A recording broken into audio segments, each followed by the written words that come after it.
I'm Patrick Butler, Vice President at the International Center for Journalists, and we're thrilled that you could join us for another installment of our series of webinars in the Global Health Crisis Reporting Forum, run by the International Center for Journalists, or ICFJ. We are now up to about 2,500 people participating in that forum, and there's a very vibrant discussion going on there about some of the journalism issues and health issues around the COVID-19 pandemic. So if you're joining us on through another forum, please do sign up at the Global Health Crisis Reporting Forum on Facebook. We'd love to have you join our group there. This is about the 15th webinar that we've done as part of the forum. And today we're going to be focusing on self-care for journalists who are covering this crisis. We have an excellent speaker joining us today. Professor Elaine Monahan is a veteran reporter, writer, and foreign correspondent who serves as the coordinator for the news reporting and editing concentration at the Indiana University Media School's Bachelor of Arts in Journalism. She was born in Scotland, and she has covered some of the most important international stories of our times, mostly for Reuters. In her first posting to Moscow, she covered conflict, disasters, elections, financial markets, and economic and business news across the former Soviet Union. As chief correspondent in Dublin, she had led a team of journalists who were covering Northern Ireland's Good Friday Peace Accord, among other issues. And she has covered the Kosovo conflict from the refugee camps in Albania and Macedonia and from Kosovo itself. Later, she covered Washington for Reuters and The Times. I'm not sure if that assignment was more or less harrowing than the previous ones, Elaine. But welcome to our forum, and we're very thrilled that you could be with us. Thank you so much, Patrick. It's really nice to be here and to be involved in a conversation with journalists around the world. And I'm just really delighted to have this chance to check in with everyone and share what knowledge I can, while recognizing that we're all in this together, but we're all living through it in very unique and different ways. So I just hope that I can bring some of the experiences that I've had to light in a way that might be helpful to someone out there and to answer your questions. Great. Well, thanks. So we're going to talk, as I said, about self-care on the front lines for journalists, and you certainly have been on the front lines. There are so many stressors for journalists working on the story, from personal safety, because journalists are really out there sometimes in the streets covering the issue, to the heartbreak of seeing death and illness among the people that we're talking to long work hours and economic stresses happening in our newsrooms. We're going to talk about a lot of those. But let's just start with asking you to tell us a little bit about what you've learned from your years of international coverage about the importance of self-care for journalists. Yes, such a good question. There is a lot to be said. I suppose the first thing I would say is, especially when you're at the beginning of your career, and particularly if you're not part of a bigger network, it's easy to forget that you are not just a journalist, you're also a human being.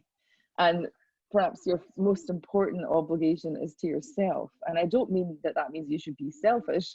I mean that you need to bear in mind that you can't tell stories or do your job if you're not okay. And in order to be okay, there are things that you can do that are just very practical and common sense that I guess I wish I'd done a little bit more of when I was in my 20s. And you know, that some of those things are very obvious, the things that your mother would tell you to do. You know, get enough sleep, drink enough water, take breaks, you know, find chances to just break away from the story that you're covering, which of course right now is more difficult perhaps than it's ever been. But depending on your circumstances, you should find chances to go outside and get some fresh air and take a walk, disengage from the news, do something that makes you feel good, that allows you to smile and have a lighter moment, make appointments and stick to them, to talk to your friends and your colleagues, and perhaps most importantly, ask for help if you need it. And we can talk more about what that means, because obviously it depends on the environment that you're in, whether you feel you can ask for help and whom you can ask for help. And I would say, you know, at Reuters, because I was a full-time staff correspondent there was a lot of infrastructure that I could fall back on, and lots of great colleagues with lots of experience that I could ask for help. That doesn't mean I did it. So I'm just, you know, even when the infrastructure and the support is there, you still have to make the choice and make the decision to remember that you are a human, and that this story is affecting you just as it affects everyone around you. Yeah. Well, let's talk a little first. Before I go on to my next question, I just want to encourage everyone to please post questions for us in the chat on Zoom. And you can also, if you're watching on Facebook Live, you can also post the questions on the Facebook forum. And I also want to mention that we have a number of Professor Monahan's students joining us today from Indiana University. We're thrilled to have you, and we welcome your questions as well.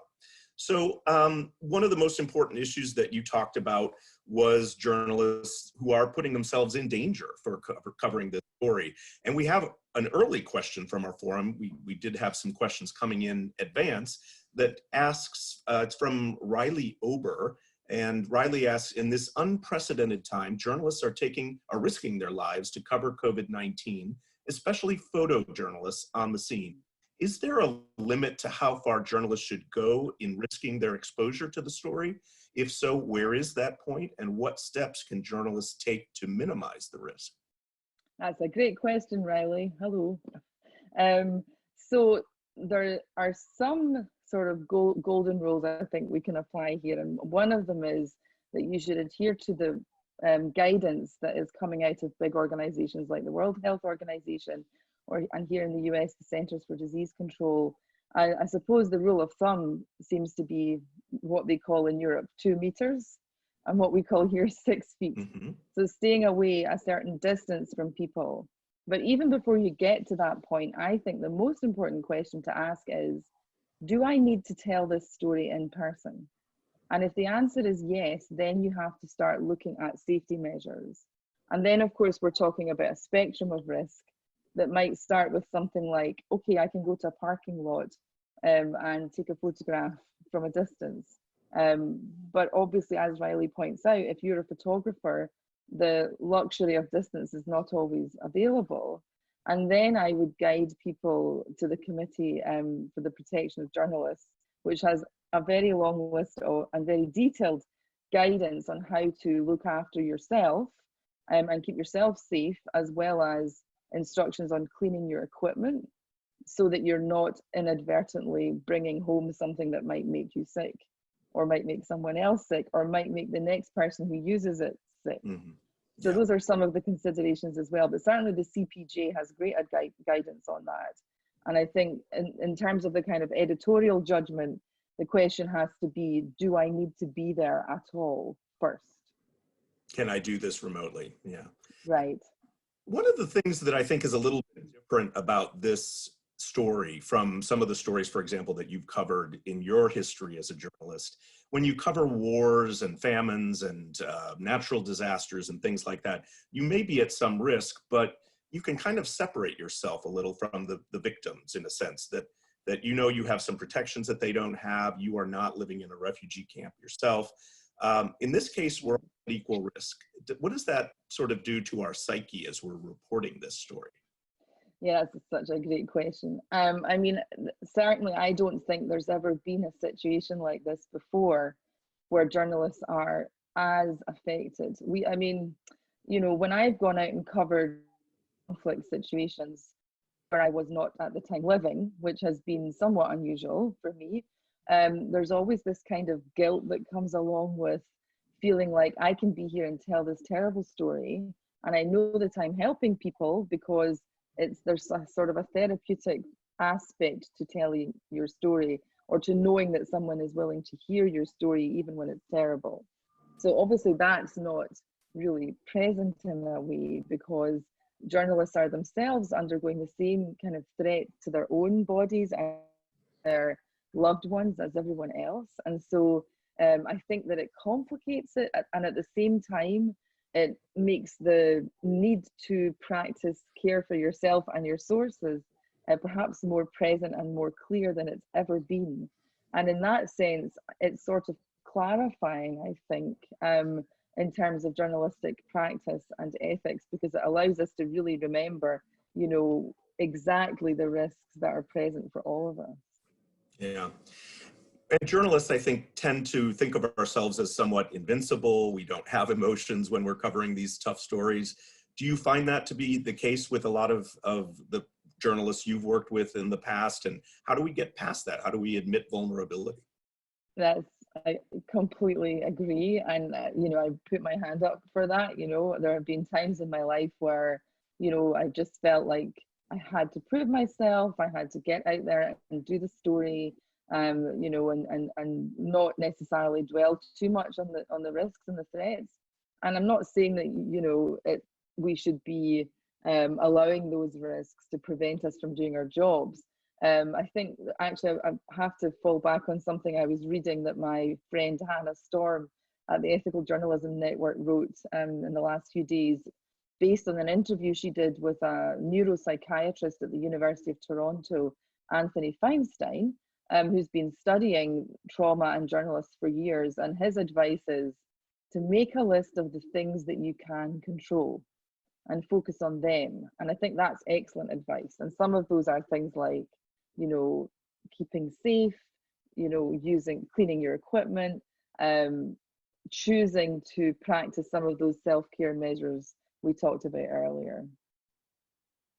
Great. And let's talk a little bit too about news organizations and what responsibility they have, both for the protection of their journalists in the sense of making sure they're not putting themselves at physical risk of getting infected, but also the emotional care. What news organizations have in that?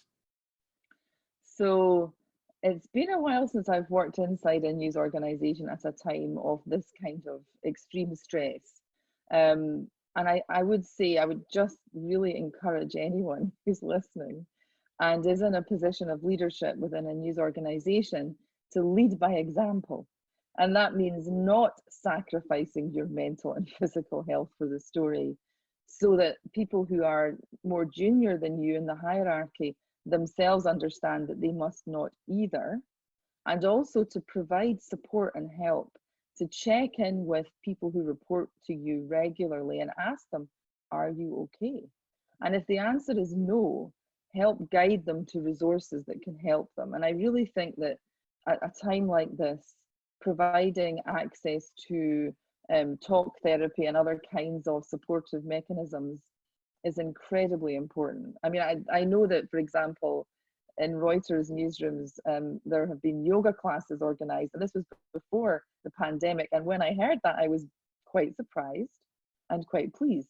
And I think that's the sort of thing that we should be doing for one another, because this industry, this journalistic work, you know, there's a reason why we're considered essential workers, and it's easy to forget that we are that. So we need to look after each other and ourselves, and that comes from the top. Good point. We had another question from our forum that is from an organization that perhaps is not practicing what you're asking them to do.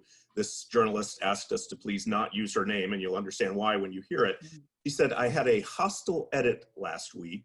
I had physical anxiety and many tears. I'm shocked that this workplace doesn't understand what's happening here.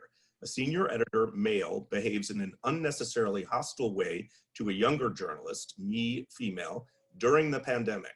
How to push back and stand up for myself and continue to do good work. How to raise this issue. If I can't raise the issue, should I figure out a way to cope myself? And what would that look like? This is a really sad question, unfortunately. Yeah, and I fear not uncommon. So one thing you can do is email me. I'll be happy to talk to you. And I think that, I don't know what your network is like where you work, but network is an important word here. Looking back, you know, I've had moments in my career that were maybe not unlike what you've just described. And I haven't always known what to do. And it's easy to look back and say, here's the answer. I don't necessarily have the answer, but I will give you a couple of thoughts. One is, try to find somebody sympathetic in your organization. Who might that person be? And try to have a confidential conversation with them so that you can see if you can influence this person who's behaving in this way. And as far as, looking after yourself, I mean, I think it's very important to try to set boundaries, and that becomes a question of interpersonal management between you and your editor. But it's also a question of just general kind of self-confidence, and that comes back to this looking after yourself question. So there are a lot of different answers, but I think the most practical thing you can do is try to identify somebody who can support you in your concern, because if you're feeling that way, there's a very good chance you're not the only one. And if you're in a very small newsroom, then I think you have to try to work your network outside your newsroom and look for help from peers, because again, you will not be alone. I would look for, confidential places you can have conversations. There are lots of Facebook groups, but obviously it's very hard to maintain confidentiality there. But you might find in Facebook groups other people having similar experiences that you can talk to offline, which I think might be another practical way to help with that situation. Well, thank you for that, and thank you for offering your own email address to someone who's going through that. So we also had a couple of questions from, let's see if I have a name here. Actually, I don't think I have a name on this one, but what would you advise for a news video crew being sent to cover an interview outside in the street, but being told they cannot have a fresh mask for both crew members because the organization does not have enough? This was a real situation encountered 3 weeks ago before a full lockdown in Russia. So we need equipment to protect ourselves too, but sometimes we're not getting it. Yes, that's, I mean, obviously shouldn't be happening. I mean, the face mask question is complicated, right? Because we've been getting, certainly in this country, in the United States where I'm located, very sort of like contradictory advice on the use of masks. I think that looking to the guidance that's available in your own country, and which might not be very definitive, in which case looking to international health organizations for guidance and pushing your news organization to adhere to those. And again, the CPJ is awfully precise on this very question, and I don't want to read it all out because it's quite detailed, but I really recommend that you go to the CPJ website and look at their guidance on masks specifically. I mean, the other thing to bear in mind is that if you have access to equipment that allows you to film at a distance, which I think you should be doing in addition to any other personal protective measures you're using, that can help mitigate in a situation like that. But again, it sort of depends.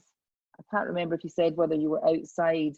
I mean, I certainly wouldn't even think about going inside healthcare situations unless you're properly protected with the full PPE, just as the CPJ describes. And if you're out on the street, you might be able to practice some distancing with clever microphone use. So that's my not perfect advice. The same person has a question that's kind of the opposite one, which is because news organizations are issuing strict safety rules, many journalists will not be able to go out to the scene of the story and report as they normally would. They are finding this frustrating, and some feel it compromises their journalism. Do you have advice for them? So again, in journalism ethics, we often talk about the situational nature of these kinds of circumstances, which is annoying, right? Because, you want there to be a role and there just usually isn't one. So I would say, again, it really depends on the situation. And of course, you want to tell the story, but you can't tell the story if you're sick. And, if you are sick or you become sick and you've gone out and told a story, you have to ask yourself, how are you going to live with yourself later if you realize that you took a risk, not just for yourself, but for those around you? So I think that's the first question you need to consider above everything else, because, you're going to be living with this memory for the rest of your life. And so you want to make the right decision now without compromising your journalistic integrity. And the good news is that nowadays there are lots of ways to conduct interviews using technology.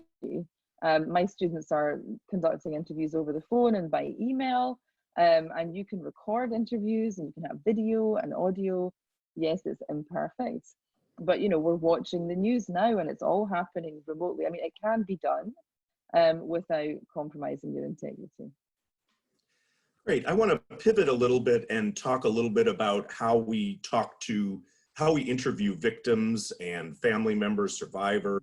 There are a lot of ethical questions there in terms of how we can deal with people who are themselves suffering from a lot of trauma.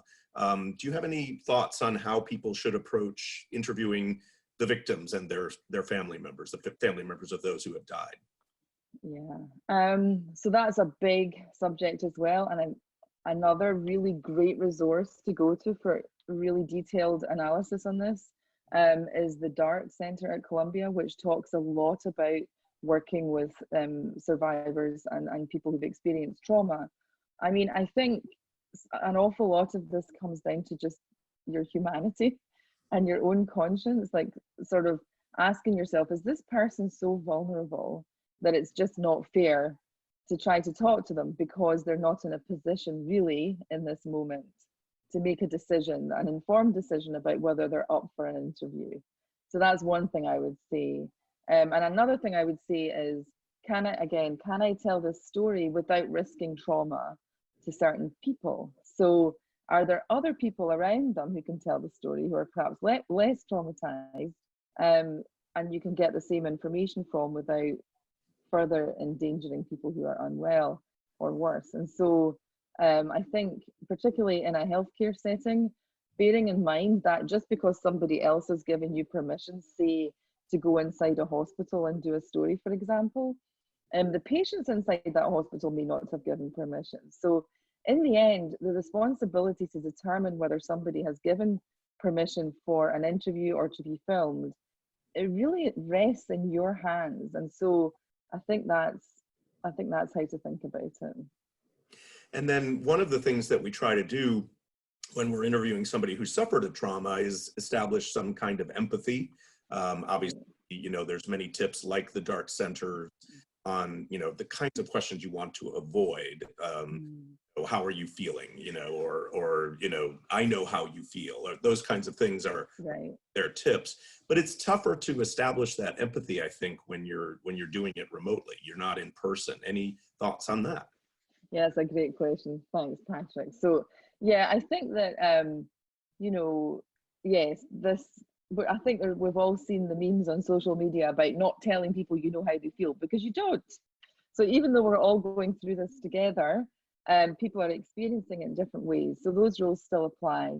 As far as establishing empathy with people you're talking to, I've always said, and I really think this is true, that being nice is actually an awful lot to do with how you cope. Just treat everybody you speak with as if there's somebody that you care personally about, as if there's somebody who, you know, might be hurt by what you're doing and may already be hurt, in which case, you know, showing that you care about them and that you are asking them to tell their story for a reason and being able to articulate what that reason is. You know, don't just interview people for the sake of it, to tick a box. Decide, okay, I need to talk to this person because they are carrying a piece of the story that I want to tell, that I think is really important for our community, and be able to explain that to them kindly. You know, I'm asking you to talk about this difficult thing because I think it will make a difference, and here's why. And here are my ethics. I am going to, you know, allow you the right to say that something is off the record, and explain all of that to people, because most people don't understand the rules of on the record, off the record, etc. And when people are vulnerable, if they're not public officials, you need to give them that freedom to understand that you're not going to force them to be on the record if they don't want to be. So that's another thing that you can do to make people comfortable. But I think mostly just being as communicative and clear as possible about why you're interviewing them and what it's for, and what you're going to do with that interview will help establish trust with your subject. And sometimes being able to say that, you know, I want people to know who such and such this person was, to, you know, tell me about what her hobbies were and things like that can help get you a little bit of rapport, I think. Yes, if you're talking to someone who's lost a loved one, Yes, definitely asking for, within reason, those personal details that people want to share about someone they've loved Mm, who's passed. Asking for those details sensitively yeah. can be a way of honoring their life. Yes. We have a question from Mohammed Arslan, who asks, how can one deal with mental stress due to the number of deaths reported on a daily basis through our own stories? There's so much fear and negativity, and how do we deal with that as a journalist? So my answer would be that you deal with it like you're a human being, and try to find ways to take a break, to disengage from the news as much as you can. I know that sounds ridiculous because you're producing news all the time, but I think that makes it all the more important that you find a way not to do that. I mean, if you like watching cat videos, watch cat videos. If there's a comedy series on the television that just makes you switch off, watch that. If horror films are your thing, watch those. They're not mine. Some people like that. So just whatever your thing is that helps you disengage. I have lots of friends doing tons of online yoga at the moment, which is also not my thing. But just really be strict with yourself and take little breaks. Even 5 or 10 minutes can make a difference. So I heard a question from, let me see if I have it here somewhere, from, hang on a second, I'm gonna find it because I thought it was a really great quote. It was, I'll get you the name of the person in just a moment, but it was Al Tompkins from the Poynter Institute. And he said in a recent webinar, you are nicer to your coffee maker than you are to yourself. At least you turn the coffee maker off when you're not using it.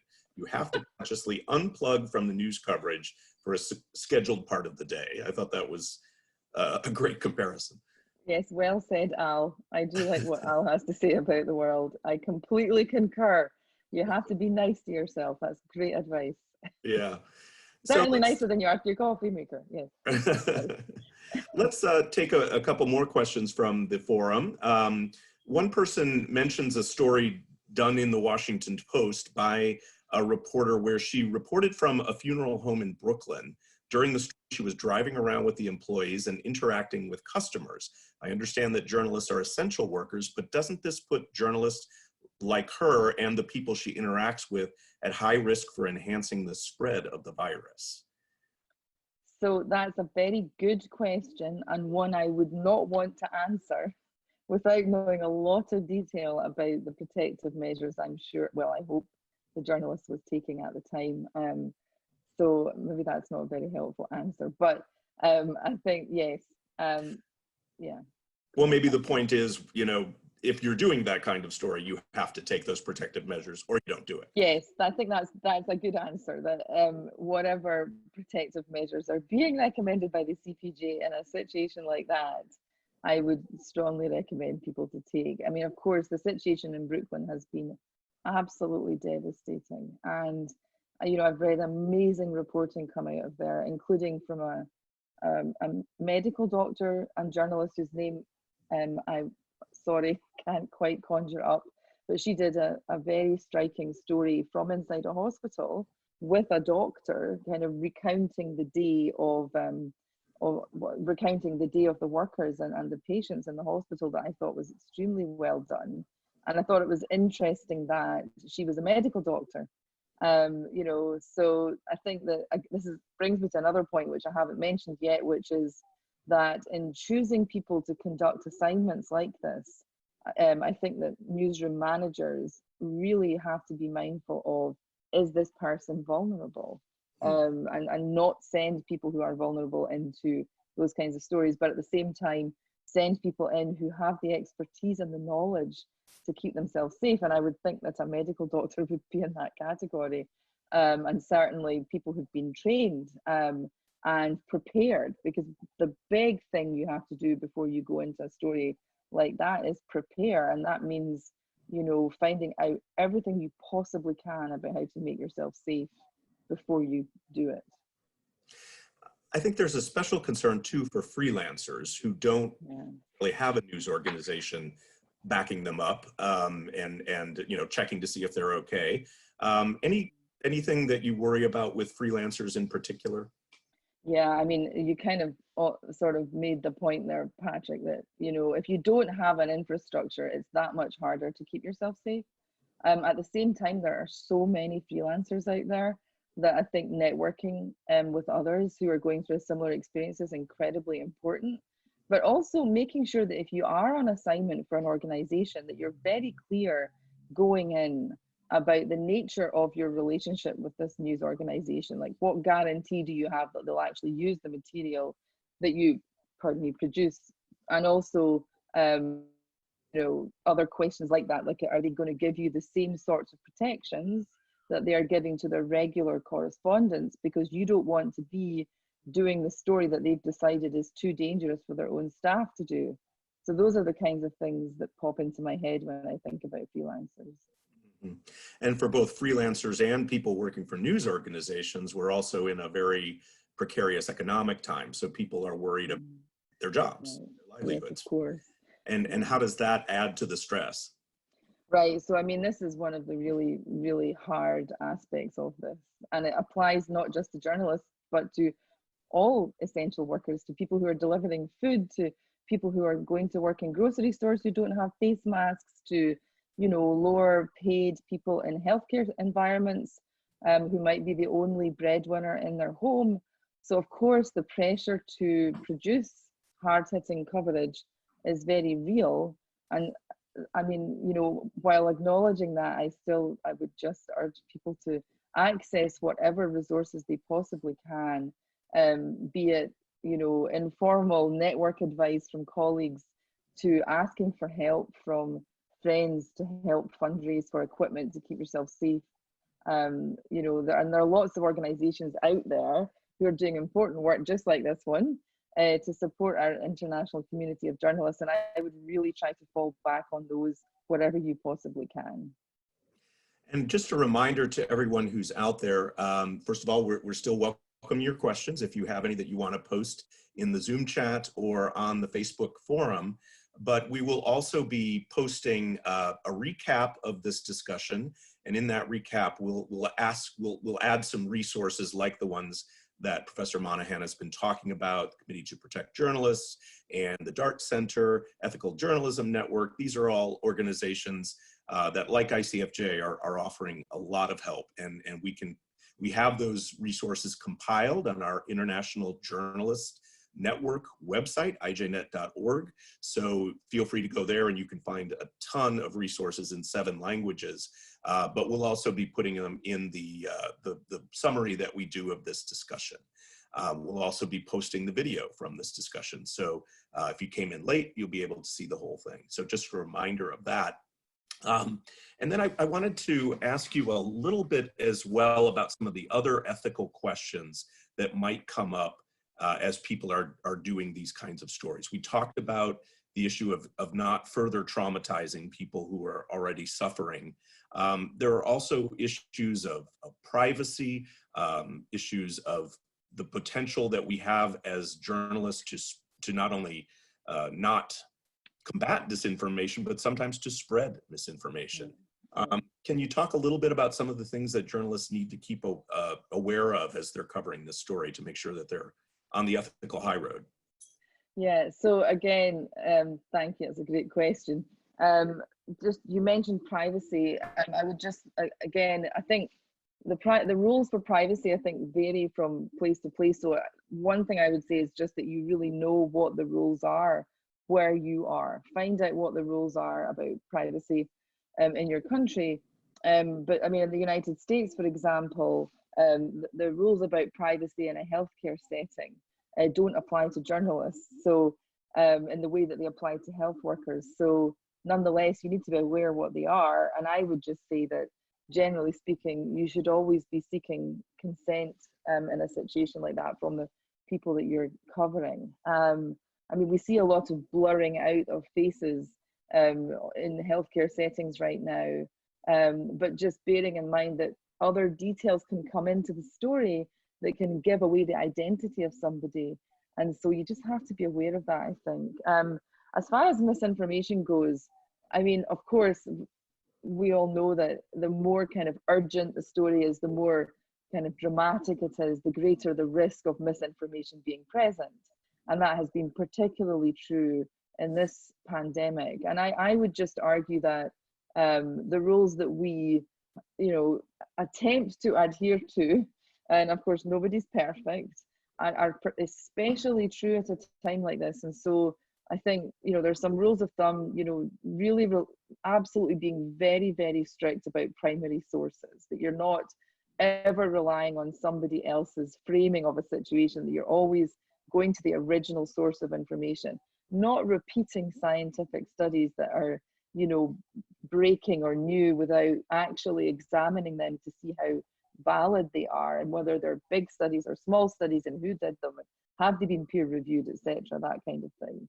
And not repeating those, certainly not repeating rumors that you haven't been able to verify, and not identifying people who've become sick unless they've given permission, or as a public official and there's been public pronouncements about that. And then just being extra skeptical. Like, there's stories just now about how the State Department in the United States is talking about a lab in China that was studying coronaviruses in bats, and that there was concern about the safety of that lab.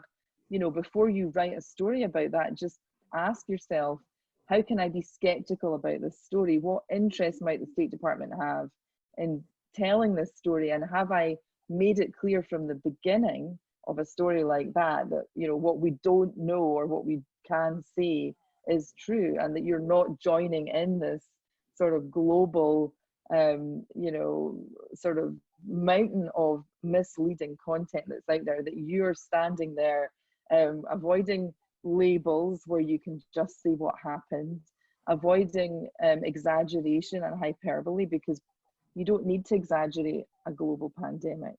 It's already bad enough. And those kinds of rules that apply in news production, holding on to them for dear life when you're generating your stories.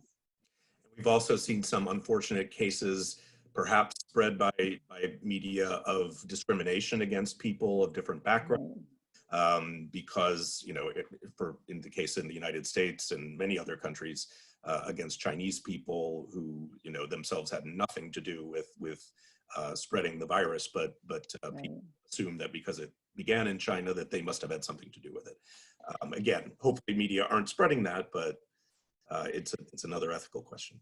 Yeah, and I think it raises another important point for news managers, that they think carefully about people they're sending out to cover stories and ask the question, is this a person who's likely to face racism or stigmatization when they're covering the story? Which doesn't mean that you should just have a blanket ban on sending people out who might face those kinds of difficulties. You just have to be aware of them and think about ways to help support those people when they're going out into the world to cover stories. Yeah, we have a couple new questions that just came in, and both of them are dealing with the economic worries that people are having. From Elfrida Kevin Albrecki, Alerecci, I'm sorry, I know I'm pronouncing that wrong. But that question is about the fate of freelance journalists, which we talked about a little bit, amid the coronavirus while reporting. How do we survive stress while trying to make ends meet? And then a very similar question from Edmund Kipingeno, again, also pronouncing that wrong, I'm sure. Many media houses have cut the salaries of journalists. Some are going on unpaid compulsory leave.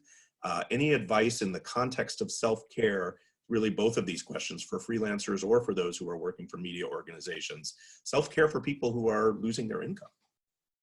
Yeah, I just want to say how sorry I am to anyone who's listening to this who's faced that situation. And of course, it's really not what we want. Media organizations have been under tremendous economic stress for some time, especially in local and hyper-local situations. We see that here in southern Indiana, with conglomeration and with closure of newspapers and other media outlets even before the pandemic. And the horrible irony of this situation, or perhaps paradox is a better word, of this situation, is that at the time when we need quality, reliable information most, it is a time when journalists are under even more stress financially. And I wish I had a magic answer for this one.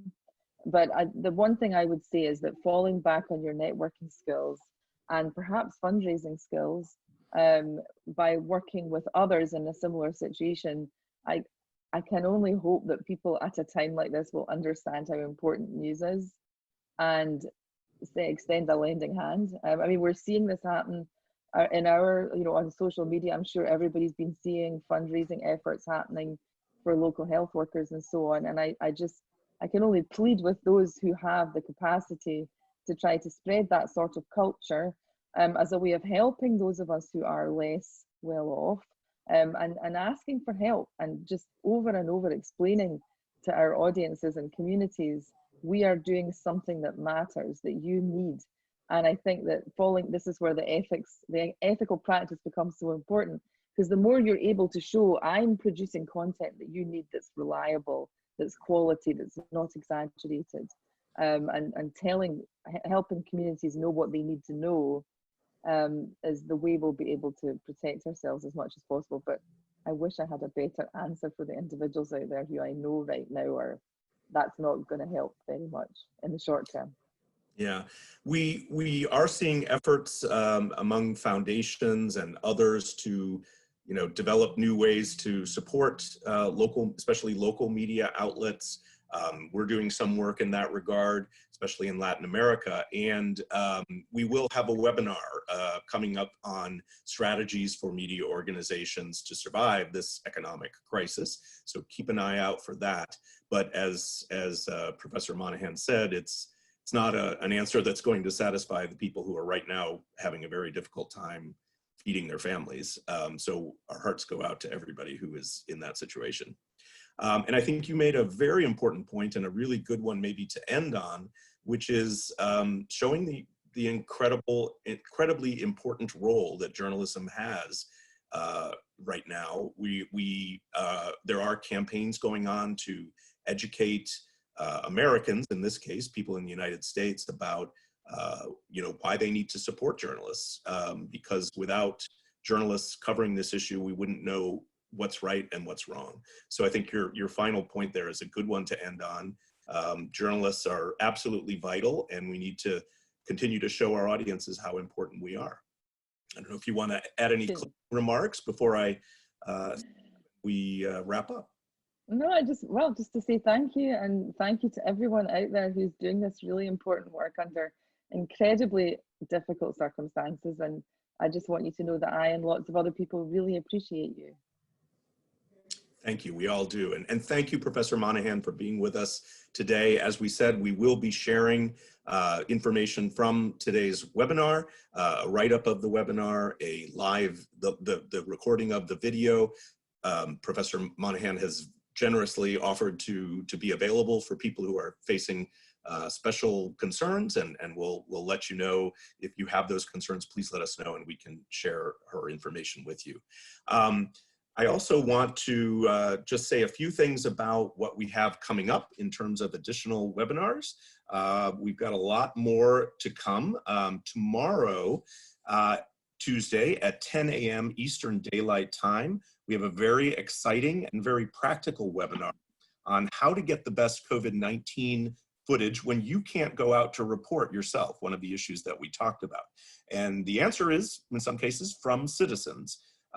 This one is being led by Yusuf and Sumaya Omar, who are the co-founders of #OurStories, which is an organization that gets a lot of user-generated content from people around the world, trains people in how to produce good content using their mobile phones.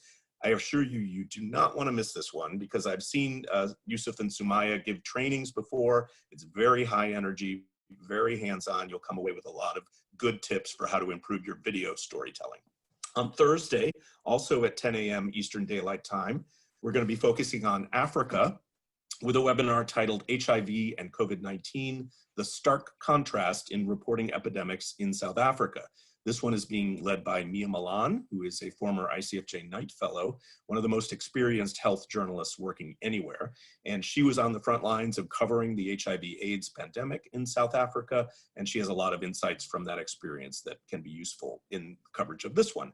We have lots more coming up next week in English and Spanish, from journalism safety to fact checking to using data in your stories on the pandemic.